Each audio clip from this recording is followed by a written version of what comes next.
अस्सलाम वालेकुम रहमतुल्लाहि व बरकातुहू। मेरा नाम है अवैस साबिर और आप मेरा ये यूट्यूब चैनल देख रहे हैं जिलानी डिस्क्लोजर्स। बिला किसी तहीर के मैं आपको मुतल्लका टॉपिक के बारे में बता देता हूँ। ये टॉपिक है how to attempt the law paper. जैसा कि आपको पता है कुछ स्टूडेंट ऐसे हैं कि जिनका कल से पेपर स्टार्ट होने जा रहा है 1 सितंबर से। तो उनकी ख्वाहिश थी, कोई 2-4 मेरे दोस्तों की मुझे कॉल आई और मुझे कहा कि आपने इस टॉपिक पे वीडियो बनानी है ताकि आपका जो एक्सपीरियंस है, जिस बेस पे आप अपने जो एग्ज़ाम थे या जो पेपर थे अटैम्प्ट करते थे, हम उनसे फ़ायदा उठा सकें।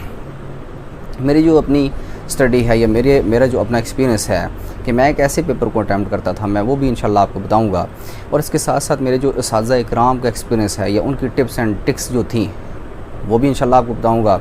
मेरे जो दोस्त अहबाब थे कि जिनके बहुत ही अच्छे मार्क्स आते थे, जब मैं उनसे पूछा करता था कि आपने कैसे ये पेपर अटैम्प्ट किया है, तो उनका जो एक्सपीरियंस है वो भी आपके सामने शेयर करूँगा। कुछ मुझे बता दिया करते थे कि हमने ऐसे पेपर अटैम्प्ट किया है और कुछ मुझे बताने से कतराते थे या किसी को भी बताने से कतराते थे, तो उनके भी एक्सपीरियंसेस मैं आपके सामने शो करूँगा। और इससे हट के जो एग्जामिनर का पॉइंट ऑफ व्यू होता है, उसका क्या ज़हन होता है, उसका क्या माइंड होता है एक पेपर को लेके, तो वो भी इंशाल्लाह आपके सामने हम रखेंगे। इन सारी जो चीज़ों का जो मिक्सर है इंशाल्लाह इस वीडियो में आपको देखने को मिलेगा, जो कि यूट्यूब की किसी भी वीडियो में आपको नहीं मिलेगा। कुछ हो सकता है टिप्स एंड ट्रिक्स आपको मिल भी जाएँ। उसकी वजह यह है कि पेपर को अटैम्प्ट करने का तरीकाकार एक ही होता है कि आपकी जो प्रेजेंटेशन है वो बहुत ही ज़बरदस्त होनी चाहिए, उससे हट के कोई दो राय नहीं है। इस वीडियो को बनाने से पहले मैं आपको ये बता देना चाहता हूँ कि ये टिप्स एंड ट्रिक्स तो बहुत ही ज़रूरी हैं, लेकिन जो सबसे अहम लास्ट में बिल्कुल बताऊँगा, हो सकता है मैं लास्ट से थोड़ा सा पहले बता दूँ या उससे पहले बता दूँ, ये है वो जो टिप एंड ट्रिक होगी जो मैं सबसे लास्ट में आपको बताऊँगा, वो मेरी अपनी टिप एंड ट्रिक है। मैं यकीन जाने आपको बताऊं कि मैं पेपर को ज़्यादा लेंथी भी नहीं अटैम्प्ट किया करता था और बहुत ज़्यादा शॉर्ट भी नहीं किया करता था, लेकिन फिर भी मेरे मार्क्स मतलब ठीक ही आते थे, मतलब आप कहेंगे बहुत ही ठीक आते थे। तो वो जो टिप एंड ट्रिक है जो मैं सबसे आपको लास्ट में बताऊंगा, वो ट्रिप है जो मैं फॉलो अप किया करता था। और हो सकता है कि वो टिप एंड ट्रिक आपको कोई भी ना बताए। तो सबसे पहले मैं जो टिप एंड ट्रिक है वो आपको बताने जा रहा हूँ। मैं एक स्टूडेंट को 3 कॉइन्स में कैटेगराइज करने जा रहा हूँ। जैसा कि आपको पता है कि एक गाड़ी 2 पहियों के बगैर नहीं चल सकती। अगर उसका एक पहिया ख़राब हो चुका है तो वो गाड़ी चलने से कासिर हो जाएगी। इस ही तरह अगर आप ये कहें कि प्रिपरेशन और एज़ वेल एज़ जो टिप एंड ट्रिक्स हैं, ये 2 पहिए हैं, ये 2 व्हील हैं लॉ के एग्ज़ाम के, लॉ के पेपर को अटैम्प्ट करने के, तो ये गलत ना होगा। जैसा कि मैं आपको बताता हूँ कि अगर फ़र्ज़ किया एक वो लड़का है कि जिसकी प्रिपरेशन बहुत ही अच्छी है और वो ये समझता है कि मैं अपनी प्रिपरेशन के बलबूते पे सारा का सारा पेपर अटैम्प्ट कर लूँगा और टिप्स एंड ट्रिक्स को फॉलो अप नहीं करता, तो वो स्टूडेंट, हालांकि उसके पास बहुत ही ज़्यादा सफिशिएंट मटेरियल है, बहुत ही ज़्यादा है, लेकिन फिर भी उसके मार्क्स कम आते हैं, वो बाद में आता है और कहता है कि मैं तो बड़ा अच्छा अपना पेपर जो है वो सॉल्व करके आया हूँ, मेरी तो तैयारी भी बहुत ही अच्छी थी, लेकिन मेरे पता नहीं क्यों मार्क्स नहीं आए बनिस्बत उस बंदे के कि जिसकी जो तैयारी थी वो भी थोड़ी कम थी, लेकिन उसके नंबर मुझसे अच्छे आए हैं। तो मैं उस हवाले से स्टूडेंट को 3 अक़साम में कैटेगराइज करूँगा। एक वो स्टूडेंट जिसकी प्रिपरेशन बहुत ही ज़्यादा अच्छी है, लेकिन उसकी जो टिप्स एंड ट्रिक्स को फॉलो अप करने की तदबीर है, जो प्लानिंग है, वो उसको या तो फॉलो अप करता ही नहीं या दुरुस्त तरीके से नहीं करता। दूसरे नंबर पे वो स्टूडेंट है कि जिसके पास प्रिपरेशन नहीं है लेकिन टिप्स एंड ट्रिक्स को वो फॉलो अप करता है। और जो तीसरे किस्म का जो स्टूडेंट है वो ये है कि उसकी प्रिपरेशन भी बहुत ही अच्छी है लेकिन टिप्स एंड ट्रिक्स को भी फॉलो अप कर रहा है। तो ये आपने देखना है कि आप कौन सी कैटेगरी में फॉलो अप करते हैं। उसकी वजह यह है कि आप मेरी ये वीडियो देखें और जाके पेपर अटैम्प्ट करें और उसके बाद आप मुझे आके कहें या कमेंट पास करें या कमेंट लिखें आगे कि आपके टिप्स एंड ट्रिक्स भी हमने फॉलो, तो आपको फ़ायदा होना भी नहीं है। उसकी वजह ये है कि आपकी जो प्रिपरेशन है वो तो मस्ट है। अब देखिए कल आपका पेपर होने जा रहा है और आप आज अगर तैयारी उसकी स्टार्ट कर दें तो मेरे हाल में वो आपको फ़ायदा नहीं देगी। प्रिपरेशन आपके पूरे साल की होगी, उस प्रिपरेशन के साथ उस प्रिपरेशन को मलूज़े हाथ रखते हुए हम टिप्स एंड ट्रिक्स को जानेंगे, देखेंगे, परखेंगे कि वो कौन सी ऐसी टिप्स एंड ट्रिक्स हैं कि जिनको अगर मलूज़ खातर रखा जाए, जिनको अगर इन कॉन्स्टिट्यूशन लाया जाए तो हम अच्छे नंबरों से पास हो सकते हैं। तो बिला किसी ताहीर के मैं आपको पहली टिप एंड ट्रिक बता देता हूँ कि जब भी आपने पेपर अटैम्प्ट करना है तो आपने बॉल पॉइंट का ख़ुसूसन ख्याल रखना है, पेन का ख़ुसूसन ख्याल रखना है।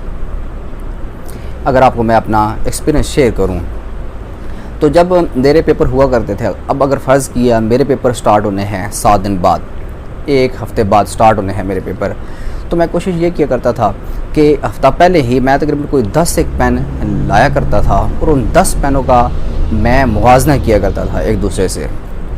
अब वो पेन जो मुझे स्मूथली पेपर अटैम्प्ट करने में मदद दे, मैं उस पेन को चूज़ किया करता था। कैसे?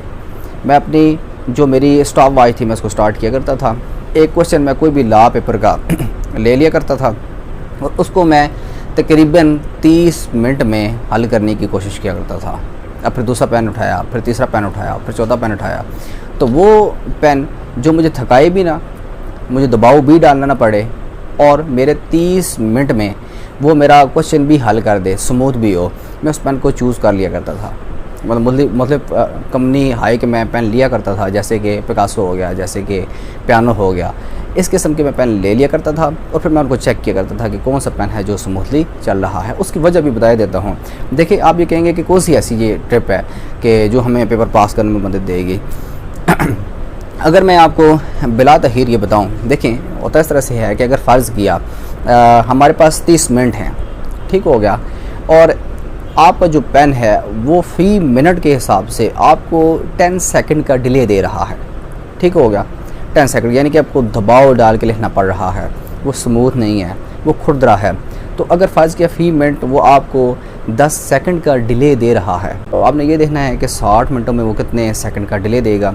जैसे 60 को मल्टीप्लाई भी आप 10 करें तो वो आपको डिले देगा 60 मिनटों में 600 सेकंड का, और 600 सेकंड को 3 के साथ मल्टीप्लाई करें क्योंकि 3 घंटे हमारे पास होंगे, तो वो आपको 1800 सेकंड का डिले देगा। देखने में कितनी कम वैल्यू लग रही है, लेकिन करते करते करते 1800 सेकंड तक चली गई।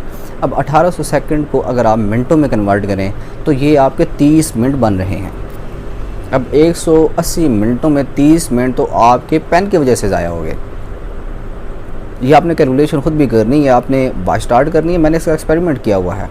आप हैरान हो जाएंगे कि एक पेन आपकी परफॉर्मेंस पे कितना असरअंदाज हो रहा है, कितना इफ़ेक्ट कर रहा है। तो इस चीज़ को आपने लाजमन देखना है। और उसके बाद जो दूसरी टिप एंड ट्रिक है वो मैं आपको बताने जा रहा हूँ कि जब आपके सामने पेपर आए तो आपने पेपर को पढ़ लेना है सही तरीक़ेकार के साथ। 180 मिनट आपके पास होंगे तो 10 मिनट आपने पेपर को पढ़ने में और हाशिए यानी कि बॉर्डर लाइन लगाने में सर्फ करने हैं। उसका ज़्यादा इफ़ेक्ट, उसके टाइम का ज़्यादा इफ़ेक्ट आपके 170 मिनटों पे नहीं पड़ेगा, लेकिन एग्ज़ामिनर पे उसका इफ़ेक्ट बहुत ही अच्छा जाएगा। जैसा कि आपने अगर बॉर्डर लाइंस सही नहीं लगाई हुई तो जो एग्ज़ामिनर होगा वो देखेगा कि इसका जो सीक्वेंस है वो बिल्कुल ठीक नहीं है, तो उस पर जो इम्प्रेशन पड़ेगा वो ठीक नहीं पड़ेगा। उस पर इम्प्रेशन ये पड़ेगा कि इसको तो सेंस ही नहीं है लिखने की। अगर फ़र्ज़ किया आपने बॉर्डर लाइन नहीं लगाई हुई और एक लाइन पहले स्टार्ट करते हैं, दूसरी लाइन उससे थोड़ा सा आगे से स्टार्ट करते हैं, तीसरी लाइन फिर पीछे से स्टार्ट करते हैं, तो वो सीक्वेंस नहीं बन पाता।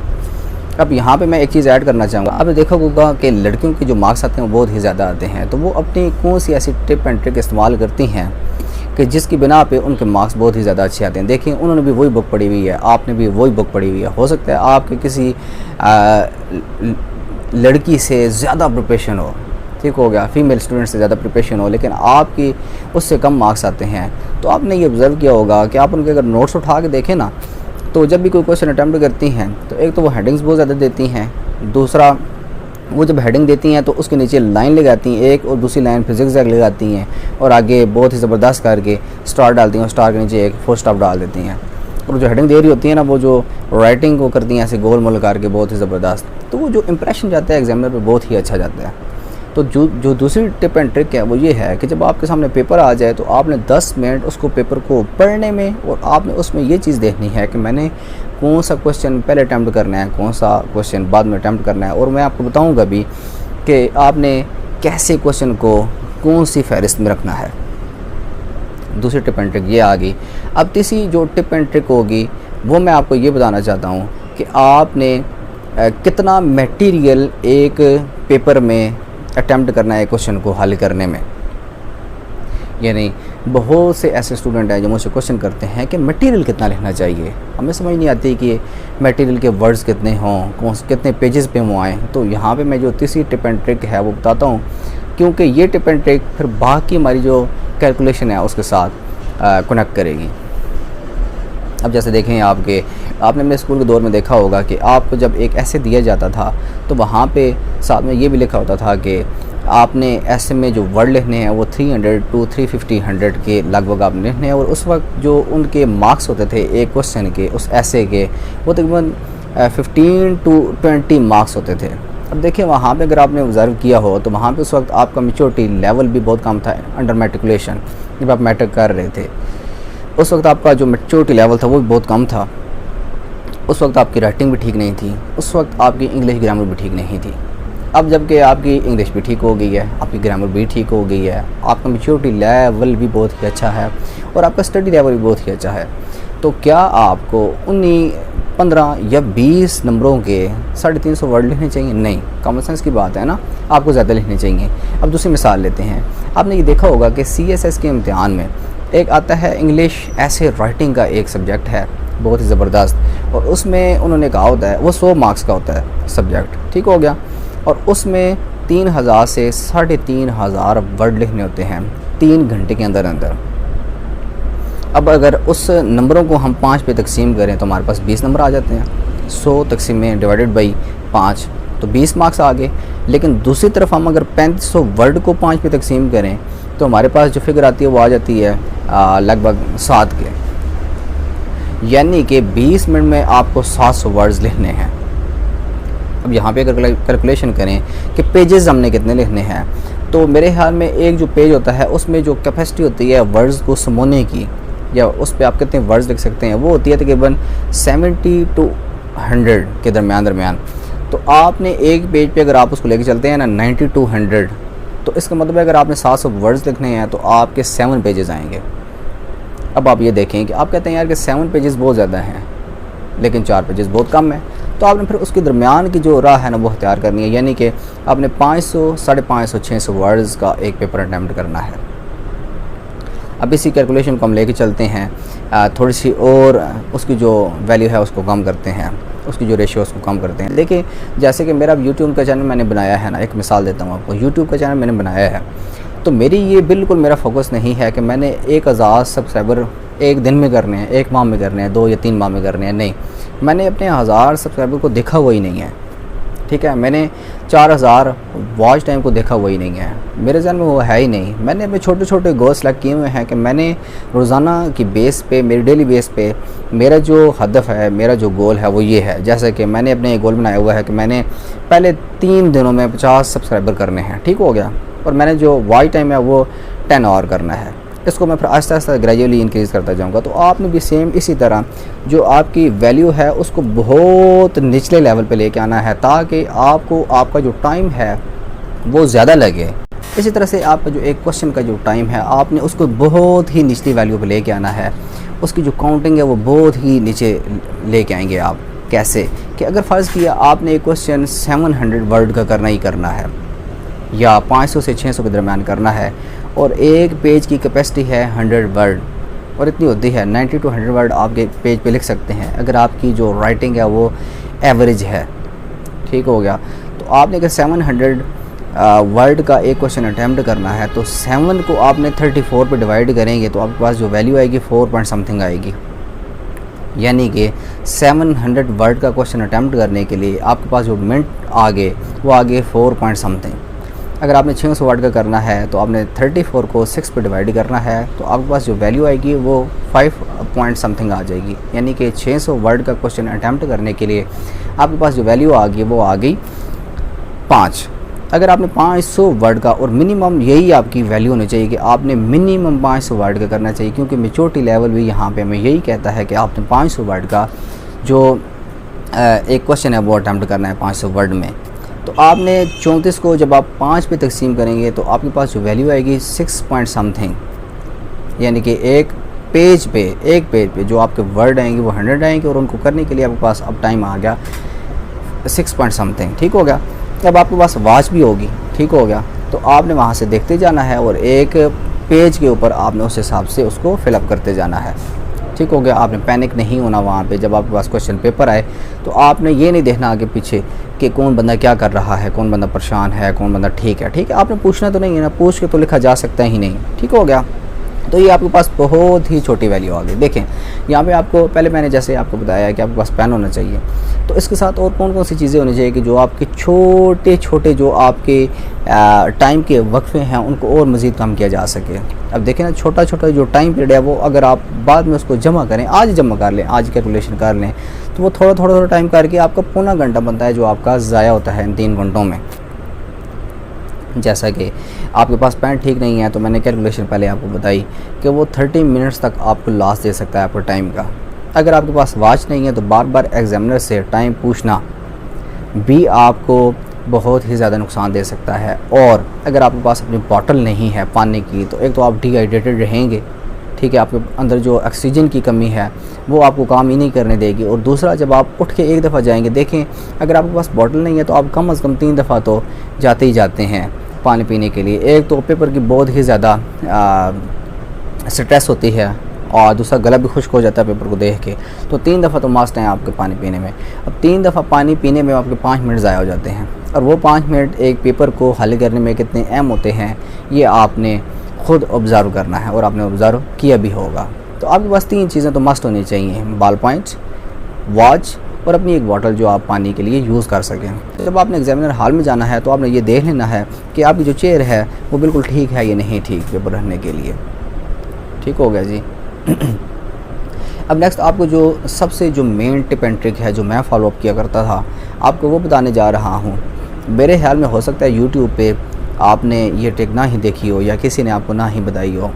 उसकी वजह यह है कि मतलब असाज़ा इकराम भी इस टिप एंड ट्रिक को फॉलोअप नहीं करते या बताते नहीं हैं, या वो एक ही सीक्वेंस पे चल रहे होते हैं कि हाँ इन बच्चों को ये 15 क्वेश्चन अटैम्प्ट करवा दें, ये 15 क्वेश्चन रटा दें तो हो सकता है ये पास हो ही जाए। देखिए मैं क्या करता था कि मैं यूनि से भी याद करता था, एनसीआरटी से भी, और मेरा अपना भी मटेरियल होता था कि जो मैं बेरेक्ट से और गूगल से सर्च किया करता था, यूट्यूब पे लेक्चर देखा करता था। मैं क्या करता था, मैं ये करता था कि जैसे ही मेरे पास क्वेश्चन पेपर आया ना तो मेरा एक फोकस हुआ करता था कि हाँ ये जो 10 क्वेश्चन है इसमें से ये जो 5 क्वेश्चन है ये हमें पढ़ाए भी गए हैं, ये सबको पढ़ाए गए हैं, ये 6 क्वेश्चन सबको पढ़ाए गए हैं जो अभी आ चुके हैं इस पेपर में, ये 6 क्वेश्चन तो सबको ही पढ़ाए गए हैं। और मेरे ख्याल में ये सारे जो एग्जामिनर हॉल में बैठे हुए मैक्सिमम तादाद ये 6 क्वेश्चन अटैम्प्ट करने की कोशिश करेगी। अब मैं बाकी 4 देखा करता था कि उनमें से कौन से ऐसे 4 क्वेश्चन में से कौन सा ऐसा क्वेश्चन है जो मुझे बहुत ही अच्छे तरीके से आता है और वो बाकी जो स्टूडेंट है वो इसको अटैम्प्ट करने की कोशिश नहीं करेंगे। अब वो क्वेश्चन कि जो बाकी अटैम्प्ट करने की कोशिश नहीं करेंगे मैं वही अटैम्प्ट किया करता था। उसकी 2 वजूहत होती हैं। पहली वजह कि एग्जामिनर के माइंड में ये आता है कि अगर बाकियों ने ये क्वेश्चन नहीं किया तो इसका मतलब ये मुश्किल क्वेश्चन था इसलिए मैंने अटैम्प्ट किया। ठीक हो गया। तो वो उसके अगर एक्स्ट्रा मार्क ना भी दें तो वो बड़े कॉन्शियसली उसको पढ़ा करते थे, चेक किया करते थे। और दूसरी बात ये आ जाती है कि अगर 10 बंदे एक क्वेश्चन कर रहे हैं तो उसमें जो चीटिंग आंसर है वो भी हो सकता है। अब 10 लड़के हैं एक सीक्वेंस में बैठे हुए हैं, एक ही क्वेश्चन अटैम्प्ट कर रहे हैं सारे, तो उसमें चीटिंग वो कर सकते हैं ना। एक बंदे ने एक ही क्वेश्चन अटैम्प्ट किया दूसरे ने वही किया तो एक दूसरे को पूछ सकते हैं। जबकि 11वां जो लड़का है, फ़र्ज़ किया मैं हूँ, अब मैंने उसके बदले कोई और उसको चेंज करके कोई और क्वेश्चन ऐसा किया हुआ है कि जो बाकी 10 ने नहीं किया हुआ, तो वो देखेगा हाँ यार ये लड़का बाकियों ने ये क्वेश्चन अटैम्प्ट नहीं किया, इसका मतलब मुश्किल है, इस लड़के ने वही चूज़ किया है। और प्लस इसके बाद भी जो 10 लड़के आ रहे हैं उन्होंने भी ये क्वेश्चन अटैम्प्ट नहीं किया, इसका मतलब है ये लड़का बीच में अकेला बैठा हुआ है, ये क्वेश्चन इसने अटैम्प्ट किया तो इसने टोटल अपनी स्किल्स पे रिलाई करते हुए ये क्वेश्चन किया है। तो वो उस क्वेश्चन को बहुत ही अच्छे तरीके से देखा करते थे। अब कुछ ऐसे क्वेश्चन होते हैं कि जो कॉन्सेप्चुअल बेस पे होते हैं, तो आपने कॉन्सेप्चुअल बेस अगर आपके कॉन्सेप्ट क्लियर हैं तो आपने वो क्वेश्चन पहले अटैम्प्ट करना है, क्योंकि उसमें बेसिकली कॉन्सेप्ट ही देखा जाता है। तो वो आपने क्वेश्चन अटैम्प्ट करना है अगर आपको सही आता है। कुछ क्वेश्चन ऐसे होते हैं कि जिनमें डायग्राम्स की ज़रूरत पड़ती है, वो क्वेश्चन अगर आपको सही आता है तो वो आपने देखना ही देखना है, क्योंकि डायग्राम्स भी, अगर आपने डायग्राम आपको पूछी गई है ना, तो डायग्राम भी कॉन्सेप्ट को क्लियर करने के लिए या कॉन्सेप्ट का पता चलाने के लिए आपसे पूछा जाता है। जैसे कि थंब इम्प्रेशंस का एक क्वेश्चन है या फिंगर इम्प्रेशन का एक क्वेश्चन है, उसमें डायग्राम यूज़ होती हैं, तो वो आपने लाजमन वो जो क्वेश्चन है वो अटैम्प्ट करना है, ताकि एग्जामिनर के माइंड में ये हो, हाँ यार इस लड़के को जो है ना ये चीज़ पूछी गई है और उसके कॉन्सेप्ट क्लियर हैं, क्योंकि इसने ये डायग्राम बनाई हुई हैं। ठीक हो गया।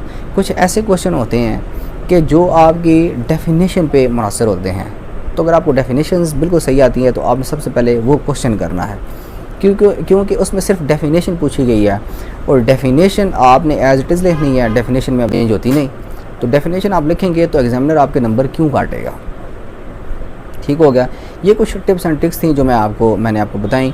इससे हट के क्वेश्चन ऐसे होते हैं कि जो प्रोविजन बेस पे होते हैं, जैसे कि एक क्वेश्चन में उसने पीपीसी का एक क्वेश्चन दिया हुआ है, उसने ये कहा हुआ है कि आप अटेम्प्ट टू मर्डर केस बताएं कि कैसे आप इसको देखते हैं और कैसे आप इसको एनालाइज करते हैं।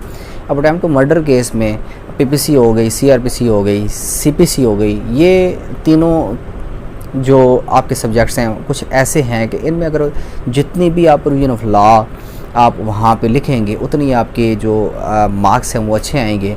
प्लस अगर आप इसके साथ कोई प्रेसिडेंट लिखते हैं, कोई जजमेंट लिखते हैं तो वेल एंड गुड। अगर एक क्वेश्चन में आपको प्रोविजन ऑफ लॉ भी पता है और प्लस जजमेंट्स भी आपको पता है तो वो क्वेश्चन आप अटैम्प्ट करने की कोशिश करें, क्योंकि जो प्रोविजन ऑफ लॉ है वो तो चेंज होनी ही नहीं है। देखें जैसे कि अटैम्प्ट टू मर्डर है तो उसकी जो प्रोविजन बनती है या उसका जो सेक्शन है वो है 324 पीपीसी। तो अब वहाँ पे आप अटैम्प्ट टू मर्डर लिखें और साथ में आगे 302 लिख रहे हों या 346 लिख रहे हों या कोई अदरवाइज़ कोई एक सेक्शन ऑफ लॉ लिख रहे हैं और आप आके मुझे कह रहे हैं कि मैंने आपकी सारी tips and tricks follow up की हैं लेकिन मैं पीपीसी के पेपर में पास नहीं हो सका, तो आपको अगर प्रोविजन सही आती हैं तो आप वो क्वेश्चन अटैम्प्ट करने की कोशिश करें। अगर आपको प्रोविजन ऑफ लॉ का एक क्वेश्चन है उसमें प्रोविजन ऑफ लॉज पूछी गई हैं और आपको वो क्वेश्चन सही नहीं आता, तो आपने पहले सिलेक्ट कैसे करना है कि आपने वो क्वेश्चन देखना है कि जिसमें प्रोविजन ऑफ लॉ का ज़्यादा जो है वो अमल दखल नहीं है, तो वो क्वेश्चन आपने अटैम्प्ट करना है। तो इसी तरीके से एक क्वेश्चन प्रोविजन ऑफ लॉज के ऊपर जो है वो डिपेंड कर रहा होता है। जैसा कि अब अटैम्प्ट टू मर्डर केस या अटैम्प्ट टू मर्डर जो है वो क्वेश्चन आपसे पूछा जा रहा है और आप वहाँ पे 324 की जगह 302 लिख रहे हैं, 322 लिख रहे हैं, 320 लिख रहे हैं और आप आगे मुझे कह रही हैं कि मैं पीपीसी के पेपर में फ़ेल हो गया हूँ, हालांकि मैंने सारे टिप्स एंड ट्रिक्स को फॉलो अप किया था। तो वहाँ पे देखें ना, provision of law based question था और आपने वहाँ पे provision of law he basic जो है वो ख़राब कर दी, तो वहाँ पे आपको क्या मार्क्स मिलने हैं? अगर मिलेंगे भी तो बहुत थोड़े मिलेंगे। देखें ना, जो हेड क्वेश्चन पेपर आएगा तो आपने ये कैसे अंदाज़ा लगाना है कि ये 5 क्वेश्चन तो मुझे आते हैं, लेकिन अब इनको मैंने सीक्वेंस कैसे देना है कि कौन सा क्वेश्चन पहले मैंने करना है और कौन सा क्वेश्चन मैंने बाद में करना है। देखें ज़्यादातर जो आपको यूट्यूबर्स या जो आपके साज़ा इकराम हैं या जो आपके दोस्त अहबाब हैं वो यही कहेंगे कि first impression is last impression, और आप जो है वो पहला जो क्वेश्चन आपको जो सही तगड़ा आता है वो आपने पहले कर देना है, फिर दूसरा क्वेश्चन वैसे कर देना है, तीसरा। अब देखें सारे इस रूटीन पे चल रहे हैं, जबकि जो मेरा अपना जो बेसिक एक्सपीरियंस था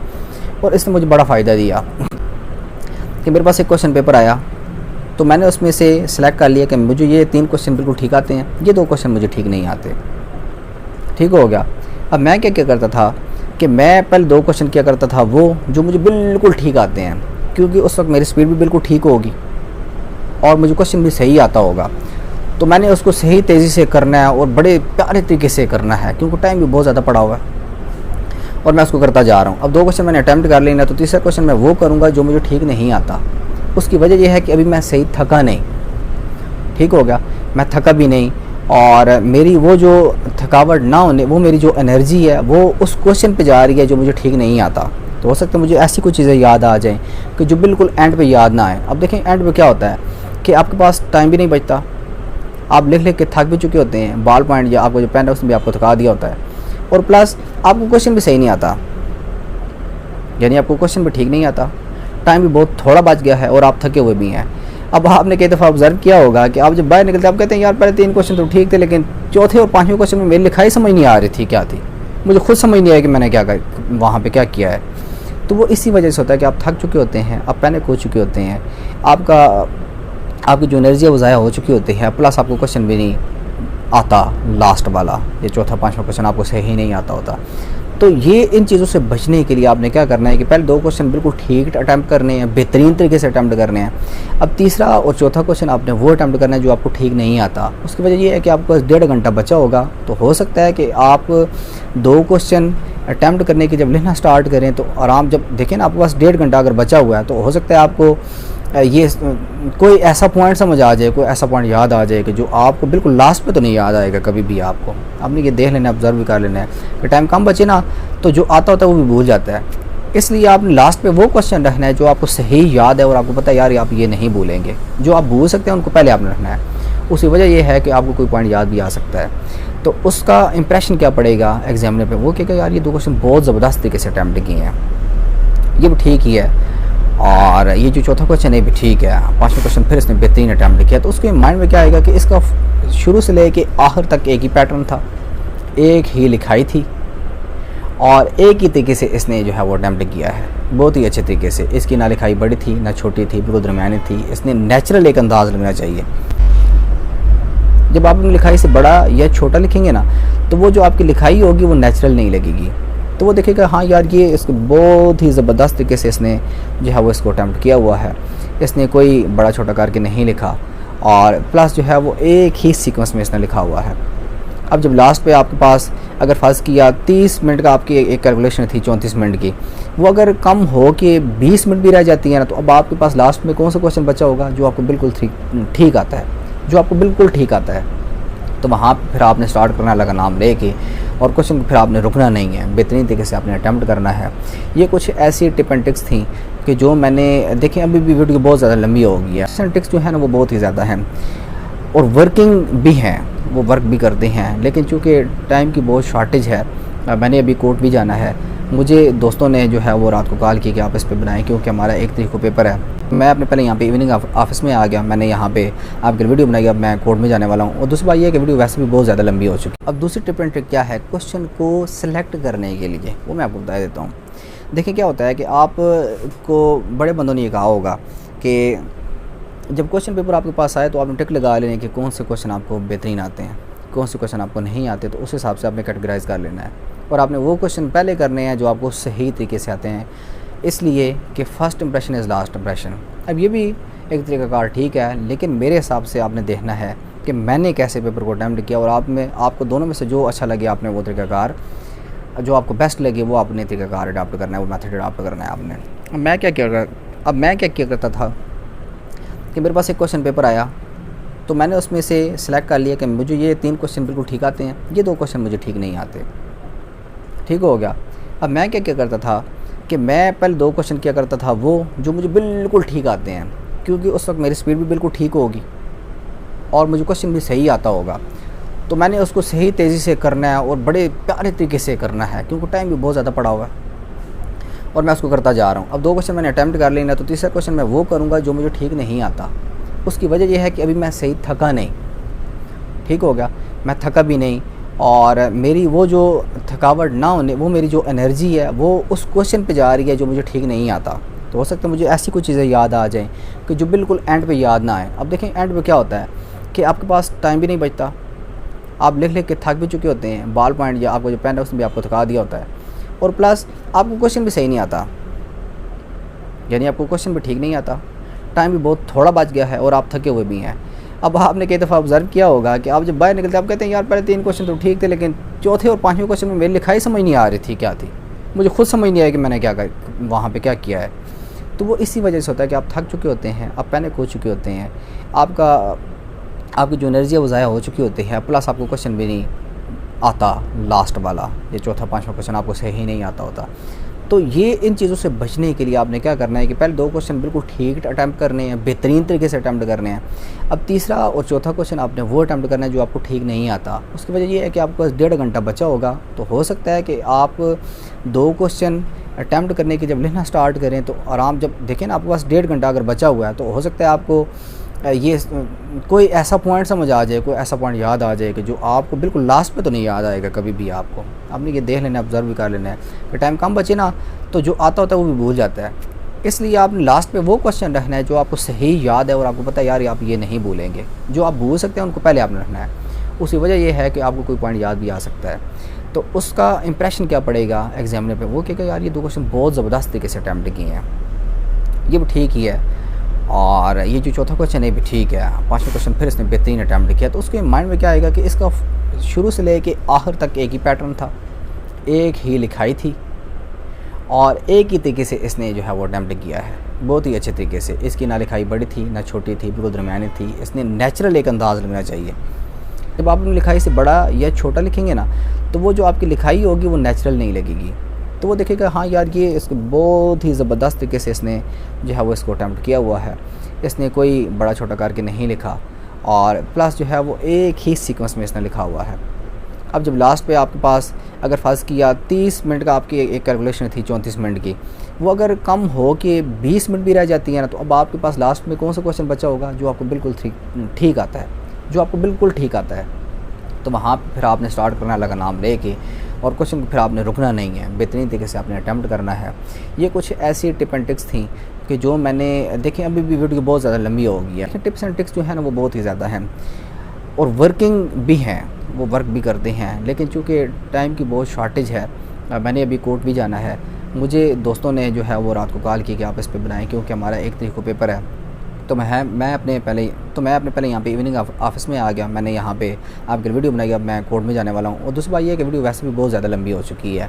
वो टिप एंड ट्रिक्स में जो यहाँ पे इस वीडियो में नहीं बता सका, वो टिप एंड ट्रिक्स मैं डिस्क्रिप्शन में नीचे दिए देता हूँ, वो भी आपने पढ़ लेनी है। तो इंशाल्लाह जब आप ये चीज़ें साथ रख के लेके चलेंगे ना, दोनों पहियों को आपने इन वर्किंग कंडीशन लेके आना है, प्रिपरेशन, और वो आपने पूरे साल की प्रिपरेशन होगी। वो ये नहीं कि एक दिन में मैं प्रिपरेशन आपको करा सकता हूँ, कोई भी नहीं करा सकता। जो आपको कहता है मैं करवाऊँगा वो झूठ बोलेगा। हाँ, वो आपको इंपॉर्टेंट क्वेश्चन बता देगा, लेकिन वो भी इंपॉर्टेंट क्वेश्चन आपको बिल्कुल एंड पे जब आ भी गया तो वो भूल जाएगा आपको। आपने प्रिपरेशन का जो व्हील है उसको भी प्रिपेयर करके लेके जाना है, और प्लस टिप एंड ट्रिक्स का जो व्हील है उसको भी आपने लेके चलना है, ताकि जब दोनों पे ये घूमेंगे तो गाड़ी आपकी चलेगी और आप पास होंगे। अगर आपको ये वीडियो पसंद आई है और आप ये चाहते हैं कि मैं मज़ीद भी ऐसी वीडियो लेके आऊँ, तो आपने मेरा चैनल सब्सक्राइब कर लेना है, वीडियो को लाइक करना है, शेयर करना है, ताकि आपके मज़ीद भी दोस्त अहबाब देख सकें और वो इससे इस्तेफ़ादा हासिल कर सकें, और मज़ीद भी मैं ऐसी वीडियोज़ आपके सामने लेके आऊँ। बहुत बहुत शुक्रिया। अल्लाह नेगबान।